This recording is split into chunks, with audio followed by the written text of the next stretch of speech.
In this episode, we're going to cover shopping trip problems.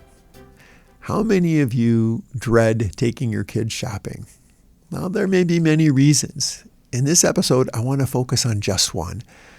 Kids expecting that you will buy them a toy or something they want when you take them to the store. If this is a problem behavior for your child, if you dread taking them shopping because it is getting expensive, adding their gifts, or if you have relatives who engage in this behavior and it makes it hard for you to shop with your children, please stay tuned. Let's start with a simple question. Why could it be a bad thing to routinely get things at the store for your kids on demand? You go to the store, you're shopping, and you get to the toy aisle or the candy aisle or whatever aisle, some display, and they want it and they get it. Well, because kids usually don't need the things they want. Buying things for kids on demand reduces their capacity for learning to wait, to delay gratification. It sets kids up for the expectation that shopping trips will often or always result in some shiny new thing that will just end up in the growing toy pile. And then what happens to it? Is it realistic for kids to expect something new each time? What if this becomes a learned behavior into their adulthood? It can get expensive. So here are some general guidelines. 1, don't buy toys or candy, things that kids want, but they may not need, on demand, unless it's on the list.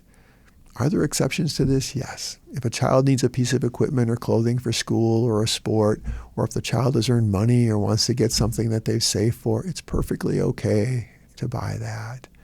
But here's a strategy, and it really follows a wonderful saying that I want to credit Dr. Dan Siegel for: connect before you correct or redirect.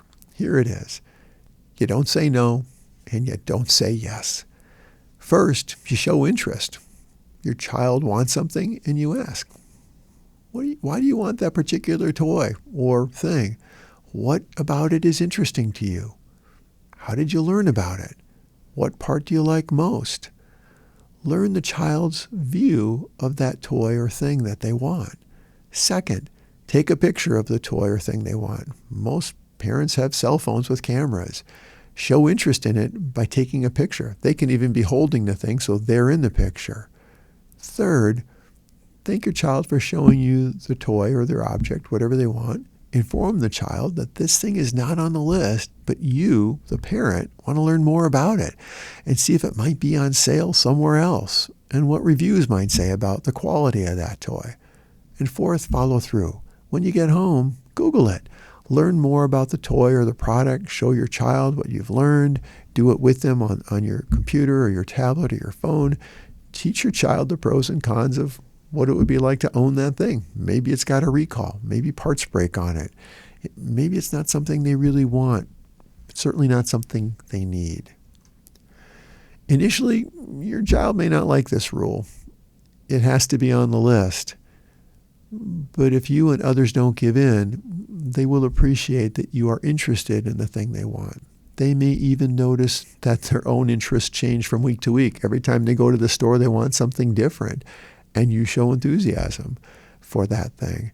Why would this be beneficial? Well, there are many reasons. First, it is teaching your child to delay gratification. It helps them to regulate emotions. They experience a little bit of disappointment.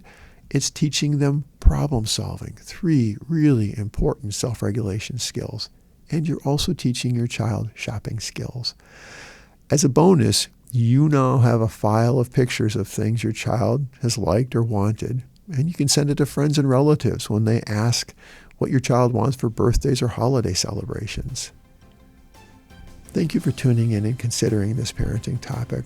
I hope that this information added to your growing toolbox of parenting your child or children. Please consider exploring other topics in this series. Remember, no one parenting tool can do everything.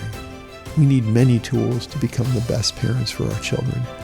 Your children's future depends on you and the time and effort you invest in them today.